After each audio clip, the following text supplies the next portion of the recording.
नमस्कार साथियों, सभी लोगों को हम पढ़ रहे थे आधात्म। पिछली वीडियो में आधात्म में हमने नाइट्रोजन के बारे में बात किया था। तो फास्फोरस के बारे में बात करने से पहले हम, क्योंकि फास्फोरस ग्रुप 15 का तत्व है, पी ब्लॉक का तत्व है, तो हम पी ब्लॉक के थोड़े प्रॉपर्टी के बारे में बात कर लेते हैं। फिर इसके बाद जो है हम बात आगे करते हैं। तो चलिए, हमको पढ़ना है पी ब्लॉक वर्ग 15 यानी कि ग्रुप 15 के तत्व। तो आप जानते हो ग्रुप 15 में कौन कौन तत्व आते हैं। तो ग्रुप 15 में नाइट्रोजन, फास्फोरस और क्या आता है, आर्सेनिक, एंटीमनी और क्या आता है, बिस्मथ। बोलिए, ये ग्रुप 15 के क्या है, तत्व कहलाते हैं। Nitrogen, phosphorus, arsenic, antimony, bismuth. कैसे याद कर सकते हो, न्यूजीलैंड, पाकिस्तान, एस माने ऑस्ट्रेलिया, BI माने बिग गेम। और इसके बाद एक तत्व और जो खोजा गया 2016 में, वो MC था। इसको क्या बोलते हैं, मॉस्कोवियम बोलते हैं। क्या बोलते हैं, मॉस्कोवियम बोलते हैं। आप जानते हैं नाइट्रोजन कितने नंबर पे है, 7 नंबर पे। फास्फोरस कितने नंबर पे, 15 नंबर पे। आर्सेनिक कितने नंबर पे है, तो 33 नंबर पे। एंटीमनी कितने नंबर पे, 51 नंबर पे। और बिस्मथ कितने नंबर पे है, तो आंसर है 83 नंबर पे। और मॉस्कोवियम का नंबर पे है, तो मॉस्कोवियम 115 नंबर पे है। बात क्लियर हुआ। इसमें जो आपको बात करना है, वो बात करना है हाइड्रोजन के प्रति क्रियाशीलता। हाइड्रोजन के प्रति क्रियाशीलता। तो हमको यहाँ बात करना है हाइड्रोजन के प्रति क्रियाशीलता। जब ये हाइड्रोजन से क्रिया करते हैं तो आप जानते हो उसके हाइड्राइड बनाते हैं। क्या बनाते हैं, हाइड्राइड। 3 प्रकार के हाइड्राइड। ये क्या, इनमें से कोई हो सकता है, नाइट्रोजन, फास्फोरस और आर्सेनिक, एंटीमनी, बिस्मथ से कोई हो सकता है। कि यहाँ पर जहाँ पी क्या होगा, कि आपका जो NP, AS, SB और BI, इनमें से कोई भी हो सकता है। कौन, आंसर है E। तो ES3 प्रकार के क्या बनाते हैं, हाइड्राइड बनाते हैं। जैसे एग्जाम्पल के तौर पे हम कहें तो जब ये आपका नाइट्रोजन से क्रिया करेगा तो NH3 प्रकार का हाइड्राइड बनाएगा। और जब आपका जो फास्फोरस से क्रिया करेगा तो PS3 प्रकार का हाइड्राइड बनाएगा। जब आर्सेनिक से क्रिया करेगा तो AS3 प्रकार का हाइड्राइड बनाएगा। और जब SP से क्रिया करेगा तो SP-S3 प्रकार का हाइड्राइड बनाएगा। और जब बिस्मथ से क्रिया करेगा तो BI-S3 प्रकार का हाइड्राइड का फॉर्मेशन करेगा। ये जो हाइड्राइड बना रहा है ग्रुप 15 का तत्व, इनके क्षारकता का क्रम बताइए, इनके अम्लीयता का क्रम बताइए, इनके अस्थायित्व का क्रम बताइए, इनके वियोजन ऊर्जा का क्रम बताइए, इनके क्वथनांक का क्रम बताइए, इनके गलनांक का क्रम बताइए, बंध कोण का क्रम बताइए, बंध लंबाई का क्रम बताइए। तो इस तरीके से इतने क्वेश्चन यहाँ से पढ़ सकते हैं। तो ध्यान से समझना, सबसे पहले इसके हम क्षारकता की बात करें। क्षारकता का जो क्षारकता का क्रम होगा वही किसका क्रम होगा, तो जो क्षारकता का क्रम होगा तो आंसर है वही अस्थायित्व का क्रम होगा। क्या होगा, अस्थायित्व का क्रम होगा। और जो अस्थायित्व का क्रम होगा वही क्या होगा, बंध वियोजन ऊर्जा का क्रम होगा। इसका वियोजन ऊर्जा का क्रम होगा। तो जो अस्थायित्व का क्रम होगा वही क्षारकता का क्रम होगा, वही किसका होगा, वियोजन ऊर्जा का क्रम होगा। जैसे से ऊपर से नीचे बढ़ते हो तो हाइड्रोजन का अस्थायित्व घटता जाता है। यानी कि अगर पूछा जाए इनमें से सबसे ज्यादा अस्थायी कौन है, तो आंसर है NH3। फिर क्या है, PS3। फिर क्या है, AS-S3। और फिर क्या है, SB-S3। और फिर क्या है, BI-S3। यहाँ जो आपका एंटीमनी का हाइड्राइड है और जो बिस्मथ का हाइड्राइड है, इसके ध्यान समझना, इसका अस्थायित्व लगभग क्या होता है, बराबर होता है। इन दोनों का अस्थायित्व लगभग क्या होता है, बराबर होता है। अगर आपसे पूछा जाए इनमें ज्यादा कौन है तो ज्यादा ही है, थोड़ा सा डिफरेंट होता है, लगभग बराबर होता है। तो ये क्षारकता का क्रम है। कि सबसे ज्यादा क्षारी कौन है, अमोनिया है। फिर कौन है, आपका जो PS3 है। फिर आर्सेनिक का हाइड्राइड है। फिर आपका जो एंटीमनी का हाइड्राइड है। फिर किसका हाइड्राइड है, आंसर है बिस्मथ का हाइड्राइड है। बात क्लियर हो रहा है। तो यही आपका जो क्षारकता का क्रम होगा यही अस्थायित्व का क्रम होगा। किसका क्रम होगा, आंसर है अस्थायित्व का क्रम होगा।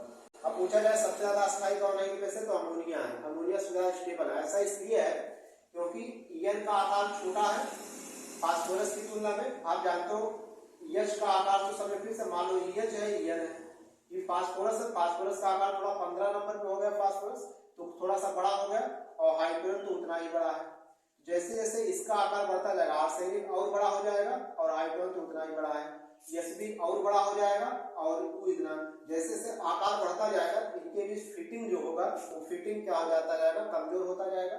फिटिंग बढ़िया से नहीं हो पाएगा, और फिटिंग बढ़िया से नहीं हो पाएगा तो सिंपल सा बात है, अस्थायित्व घट जाएगा, यानी कि थोड़ी सी एनर्जी देने पर वो मॉलिक्यूल्स क्या हो जाएंगे, टूट जाएंगे। तो सबसे पहले ही टूट जाएगा क्योंकि इसका फिटिंग सबसे बेकार होगा। तो इसलिए बंद वियोजन ऊर्जा का क्रम आपका कौन होगा, सबसे देर में ई वियोजित होगा, सबसे देर में ई टूटेगा, फिर ई, फिर ई, फिर ई, फिर ई। और ये अस्थायित्व का क्रम है, सबसे ज्यादा स्थायी है, फिर ई है, फिर ई है, फिर ई है, फिर ई है। क्षारकता का क्रम भी है, सबसे ज्यादा क्षारी कौन है, अमोनिया है, फिर आपका जो है फास्फीन है PH3, फिर आर्सेनिक का हाइड्राइड है, फिर एंटीमनी का, और फिर किसका है, बिस्मथ का हाइड्राइड है। बात समझ में आया।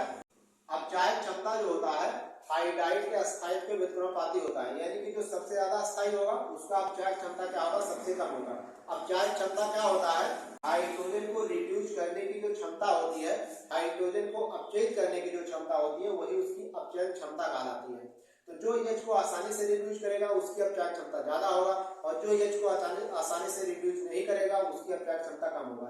यानी कि अपचायक क्षमता अस्थायित्व के क्या होता है, अस्थायित्व के व्युत्क्रमानुपाती होता है, यानी कि जिसका अस्थायित्व ज्यादा होगा उसकी अपचायक क्षमता क्या होगी, तो आंसर है उसकी अपचायक क्षमता कम होगी। तो अभी अस्थायित्व क्रम पढ़ा था, तो अस्थायित्व क्रम कौन था, NH3 सबसे ज्यादा, फिर PS3 का, फिर AsS3 का आर्सेनिक हाइड्राइड का, फिर SbS3 का, और फिर BiS3 का। अब अगर अपचायक क्षमता का क्रम पूछा जाए, ये तो अस्थायित्व क्रम था, अगर अपचायक क्षमता का क्रम पूछा जाए, बताओ सबसे ज्यादा अपचायक क्षमता किसकी है, तो सबसे ज्यादा इसका होगा BiS3, यानी कि आपका जो है बिस्मथ का हाइड्राइड, और फिर SbS3, फिर किसका होगा AsS3, और फिर क्या होगा PHS3, और फिर क्या होगा NH3S3। यानी कि सबसे ज्यादा अपचायक क्षमता किसकी होगी, BiS3 की। यानी कि हाइड्रोजन सबसे पहले कौन आपका जो है रिड्यूस करेगा, तो BiS3 रिड्यूस करेगा, फिर E हाइड्रोजन रिड्यूस करेगा, फिर A, फिर A, फिर A। ये जो अपचायक क्षमता का क्रम होता है यही अम्लीयता का क्रम होता है। अगर पूछा जाए बताओ इनमें से सबसे ज्यादा अम्लीय कौन है, सबसे ज्यादा अम्लीय है, क्योंकि सबसे ज्यादा क्षारी था, फिर ई क्षारी था, फिर ई क्षारी था। तो आप जानते हो अम्ल का नेचर क्षार का उल्टा। इसके बाद जो तीसरा क्वेश्चन यहाँ से आपका बना सकता है, तो क्या बना सकता है, क्वथनांक का क्रम। क्या बनाएगा, तो वो बनाएगा गलनांक या क्वथनांक का क्रम, गलनांक का क्रम, गलनांक का क्रम। अगर पूछा जाए बताओ ग्रुप 15 के तत्वों में जो हाइड्राइड बनाते हैं उन हाइड्राइडों के गलनांक का क्रम कौन होता है, तो हाइड्राइड क्या बनाते थे NH3, और क्या बनाते थे PH3, फिर आर्सेनिक का हाइड्राइड AsS3, फिर एंटीमनी का हाइड्राइड SpS3, फिर बिस्मथ का हाइड्राइड BiS3। अगर आपसे पूछा जाए बताओ इनमें से गलनांक का क्रम क्या होगा, सबसे ज्यादा गलनांक किसका होगा, तो आंसर है सबसे ज्यादा। अब देखिए यहाँ पर थोड़ा सा अपवाद है जो आपको ध्यान रखना है। तो आप देख रहे हो कि इधर से इधर बढ़ने पर गलनांक क्या हो रहा है, तो आंसर है घट रहा है। यानी कि सबसे ज्यादा गलनांक अमोनिया का है, तब SpS3 का है, फिर आर्सेनिक का हाइड्राइड का, फिर PH3 का है। याद कैसे कर सकते हो, तो इसके लिए एक ट्रिक है, ध्यान देना। इस गलनांक के क्रम के लिए एक ट्रिक है, तो ट्रिक क्या है, तो ट्रिक ए है, ध्यान समझना। तो इसके लिए एक ट्रिक है, ट्रिक से याद सकते हैं गलनांक का क्रम। इसका ट्रिक है गहने सब आग पाए। यहां से देखो गा से क्या हो जाएगा, गाह से हो जाएगा गलनांक का क्रम, क्या हो जाएगा गलनांक, और ना से क्या हो जाएगा, ना से देखो इसमें नाइट्रोजन है, तो यानी कि नाइट्रोजन गलनांक सबसे ज्यादा, यानी कि NH3। ना से क्या हो जाएगा, ये मैं नाइट्रोजन, तो नाइट्रोजन वाले का जो हाइड्राइड है यानी कि NH3 का गलनांक सबसे ज्यादा। सब से क्या हो जाएगा SB माने क्या हो जाएगा, सब एंटीमनी का हाइड्राइड, फिर इसका गलनांक होगा। और आज से क्या हो जाएगा, आज से यानी कि आज से क्या हो जाएगा आर्सेनिक, यानी कि AsS3। और फिर आपका पाए से क्या हो जाएगा, पा से फास्फोरस होता है, पा पी हो जाएगा पा से, यानी कि आपका जो फास्फोरस, यानी कि PH3 फास्फीन का हाइड्राइड, यानी कि पाए से क्या हो जाएगा PH3। तो गहने सब आज पाए, इस तरीके से आप याद रखो। गलनांक का क्रम सबसे ज्यादा गा से क्या हो जाएगा गलनांक, ना से क्या हो जाएगा नाइट्रोजन का हाइड्राइड, और सब से क्या हो जाएगा Sb का हाइड्राइड, आज से क्या हो जाएगा आर्सेनिक का हाइड्राइड, और पाए से क्या हो जाएगा, तो आंसर है फास्फोरस, या आप कह सकते हो P का हाइड्राइड। ठीक है, तो सबसे ज्यादा गलनांक अमोनिया का, तब SbS3 का, फिर आर्सेनिक का, फिर PH3 का। तो इस ट्रिक से सहायता से आप क्या सकते हो, ज्ञात कर सकते हो। इसके बाद आपसे पूछा जाएगा बताओ क्वथनांक का क्रम क्या होगा, तो हम कहेंगे कि ग्रुप 15 के तत्वों के क्वथनांक का क्रम, क्वथनांक का BiS3 का क्वथनांक सबसे ज्यादा, फिर SbS3 का, फिर NH3 का, फिर AsS3 का, फिर फास्फीन का, यानी कि PH3 का क्वथनांक होता है। इसका जो क्वथनांक होता है वो होता है 290। ध्यान देना। तो सबसे ज्यादा क्वथनांक किसका होता है? BiS3 का, फिर SpS3 का, फिर NS3 का, फिर AsS3 का, फिर PS3 का। इसका जो क्वथनांक होता है वो 290 होता है, इसका क्वथनांक 254 होता है, इसका 238 होता है, इसका 210 होता है, इसका 185 होता है। एनसीईआरटी का आंकड़ा आपको ध्यान रखना है। तो ये क्वथनांक के क्रम को याद करने का ट्रिक क्या है?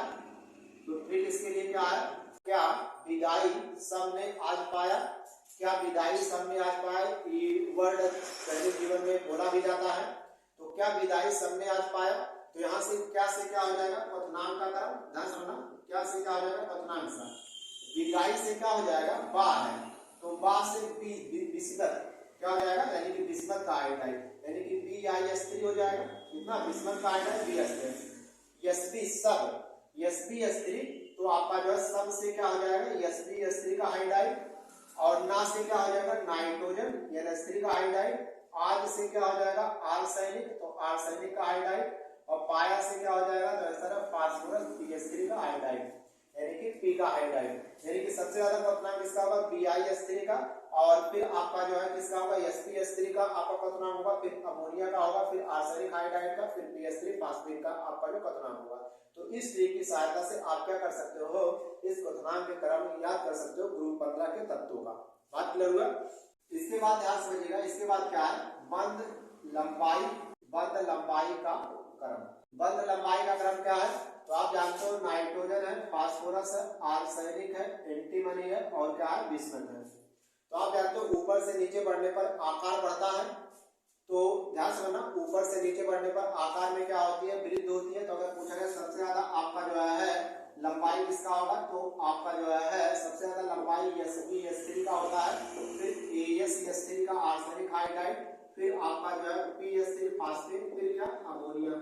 यानी कि ऊपर से नीचे बढ़ने पर क्योंकि आकार बढ़ता है, इसलिए बंधों के बीच जो बंध लंबाई होगा, बंध लंबाई बढ़ेगा। यानी कि सबसे ज्यादा बंध लंबाई इसकी है, फिर इसकी है, फिर इसकी है, फिर इसकी है। तो ये आपका जो किसका है? बंध लंबाई का क्रम है। बात क्लियर हुआ? अब पूछा जाए, बताइए कि ग्रुप 15 के तत्वों के बंध कोण का क्रम क्या होगा? तो सबसे ज्यादा बंध कोण अमोनिया का होता है, NH3 का, फिर आपका PS3 का, फिर AsS3 का, फिर SpS3 का। बात क्लियर हुआ? तो इधर से इधर बढ़ने पर बंध कोण क्या होता जाता है? घटता जाता है। इसका जो बंध कोण होता है 107 डिग्री होता है। इसका कितना होता है? फास्फेट का जो होता है 93 होता है। और इसका कितना होता है? तो आंसर है इसका 92 होता है। और SpS3 का कितना होता है? तो आंसर है 91 डिग्री होता है। तो ऊपर से नीचे बढ़ने पर, यानी कि ऊपर से नीचे बढ़ने पर बंध कोण क्या होता है? ऊपर से नीचे बढ़ने पर बंध कोण क्या होता जाता है? आंसर है घटता जाता है। तो सबसे ज्यादा बंध कोण किसका होगा? तो अमोनिया का, तब फास्फेट का, तब आर्सेनिक हाइड्राइड का, तब एंटीमनी हाइड्राइड का। अमोनिया का बंध कोण 107 डिग्री होता है, PS3 का फास्फेट का 93 डिग्री होता है, आर्सेनिक का 92 डिग्री होता है, और SpS3 का आपका जो हाइड्राइड का 91 डिग्री आपका जो क्या होता है? तो आंसर बंध कोण होता है। तो ये बंध कोण का क्रम है। एक तरीका है बंध कोण का निकालने का, जिससे आप बंध कोण निकाल सकते हो। ध्यान समझना, Z बराबर क्या होता है? संकट निकालने फॉर्मूला 1/2 संयोजी कोश में उपस्थित इलेक्ट्रॉन। तो यौगिक दिया गया है उसमें नेगेटिव चार्ज है, तो नेगेटिव चार्ज को हम जोड़ लेंगे, नेगेटिव चार्ज। और फिर माइनस क्या होता है? उसमें अगर पॉजिटिव चार्ज है उसको घटा देंगे, जितने पॉजिटिव चार्ज है घटा देंगे पॉजिटिव चार्ज। और प्लस मोनोवैलेंट एटम, एक अणु इकाइयों की संख्या, मोनोवैलेंट एटम। ध्यान से बना, जैसे अमोनिया पे निकालना, तो अमोनिया पे जानते हो अमोनिया के संयोजी कोश में कितने इलेक्ट्रॉन होते हैं? अमोनिया है क्या नंबर पे? तो अमोनिया नाइट्रोजन जो है वो कितने नंबर पे है? तो अमोनिया या अमोनिया में जो नाइट्रोजन 7 नंबर पे। ध्यान देना, ये जो संकट निकालो, संकट कहाँ निकालोगे? तो केंद्रीय परमाणु सेंट्रल एटम में निकालोगे। यहाँ सेंट्रल एटम क्या है? तो आंसर है नाइट्रोजन है। तो नाइट्रोजन 7 नंबर पे, तो 2 तो संयोजी कोश में से कितने इलेक्ट्रॉन है? 5 इलेक्ट्रॉन है। तो आप यहाँ रख दीजिए, संकट इसका क्या हो जाएगा? 1/5। और इसमें कोई चार्ज है? तो चार्ज नहीं है, पॉजिटिव नेगेटिव चार्ज है, छोड़ दीजिए। मोनोवैलेंट एटम क्या? हाइड्रोजन एक मोनोवैलेंट एटम कितने हैं? तो 3 है, 3। तो Z बराबर क्या हो जाएगा? 1/5 3 8, यानी कि Z बराबर कितना होगा? 4। और 4 में कौन सा संकट होता है? sp3। अगर 2 है तो sp संकट, 3 है तो sp2 संकट, 4 है तो sp3 संकट, और 5 है तो sp3d संकट। इस तरीके से संकट निकाला जाता है, चलता है। तो 4 पे क्या होगा? तो आंसर sp3, यानी कि अमोनिया में Pn पे कौन सा संकरण होगा, sp3। इसी प्रकार आप फास्फोरस का निकालोगे तो फास्फोरस में pH3 पे भी क्या आएगा, sp3। आर्सेनिक पे निकालोगे, आर्सेनिक पे भी क्या आएगा, sp3। और इस पे भी क्या आएगा, sp3। अब देखो यहाँ पर तो संकरण सबका समान हो गया है, sp में संकरण सब। अब लोन पेयर क्या करोगे, लोन पेयर कैसे निकालेंगे, तो ध्यान समझना। लोन पेयर निकालने के लिए जितने सराउंडिंग एटम इसको घटा देते हैं। सराउंडिंग एटम कितने हैं, तो संकरण में से संकरण 4, सराउंडिंग एटम यहाँ कितने घेरे, तो 3 घेरे हुए, कितने घेरे, 3। तो 4 से 3 घटाएंगे तो कितना आ जाएगा, सराउंडिंग एटम जो घेरे उसको संकरण से घटा दीजिए, लोन पेयर आएगा, एलपी। एलपी माने लोन पेयर, कितना आ जाएगा, तो यहाँ 1 हो जाएगा। यहाँ भी लोन पेयर निकालो कितना आ जाएगा, 1। यहाँ भी लोन पेयर निकालोगे 1। ध्यान समझना, जब एटम में क्या समान हो, लोन पेयर समान हो, देखो सब में लोन पेयर 1-1 है, और संकरण भी समान हो, तो इस कंडीशन में बंध कोण कैसे निकाला जाता है, इस कंडीशन में अब हम देखते हैं इलेक्ट्रोनेगेटिविटी, वैद्युतात्मकता। अब आपको वैद्युतात्मकता वाला कॉन्सेप्ट पता होना चाहिए।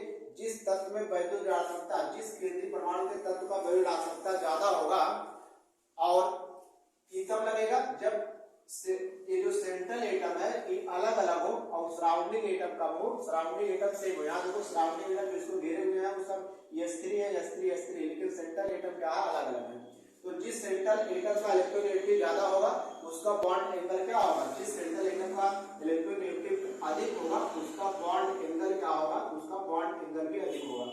सोचते हैं वैद्युतात्मकता किसका होता है, इसमें से आप जानते हो वैद्युतात्मकता का जब पूछा जाए सबसे पहला वैद्युतात्मकता अमोनिया का है, फिर pH3 का है, फिर आर्सेनिक का, फिर sp। क्यों ऐसा हो, तो आप जानते हो ऊपर से नीचे बैठे में वैद्युतात्मकता क्या होता है, वैद्युतात्मकता की वैल्यू घटती जाती है। तो समय रीडिंग ई होगा, फिर ई हुआ, फिर ई हुआ, फिर ई हुआ, तो यानी कि सबसे ज्यादा बंध कोण किसका होगा, अमोनिया का, फिर फास्फोरिक का, फिर आर्सेनिक आयोडाइड का, फिर आपका एंटीमनी आयोडाइड का। तो ई ग्रुप 15 के तत्वों का, ए ग्रुप 15 के तत्वों का हाइड्रोजन के प्रति क्रियाशीलता करके जो हाइड्राइड बनाते हैं उनके कुछ प्रॉपर्टी के बारे में हमने बात किया।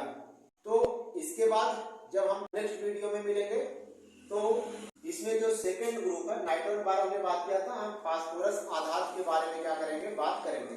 तो अगर आपको वीडियो पसंद आया तो आप लाइक करिए, शेयर करिए और चैनल को सब्सक्राइब करिए। तो आज के लिए इतना ही, मिलते हैं नेक्स्ट वीडियो में, तब तक के लिए धन्यवाद।